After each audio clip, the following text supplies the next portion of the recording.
ہیں جو کہتے ہیں کہ ہم اللہ پر اور روز آخر پر ایمان رکھتے ہیں، حالانکہ وہ ایمان نہیں رکھتے۔ یہ اپنے خیال میں اللہ کو اور مومنوں کو دھوکہ دیتے ہیں، مگر حقیقت میں اپنے سوا کسی کو دھوکہ نہیں دیتے اور اس سے بے خبر ہیں۔ ان کے دلوں میں کفر کا مرض تھا، اللہ نے ان کا مرض اور زیادہ کر دیا، اور ان کے جھوٹ بولنے کے سبب ان کو دکھ دینے والا عذاب ہوگا۔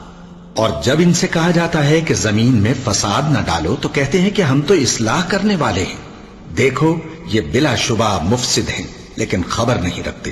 اور جب ان سے کہا جاتا ہے کہ جس طرح اور لوگ ایمان لے آئے تم بھی ایمان لے آؤ تو کہتے ہیں بھلا جس طرح بے وقوف ایمان لے آئے ہیں اسی طرح ہم بھی ایمان لے آئیں۔ سن لو کہ یہی بے وقوف ہیں لیکن نہیں جانتے۔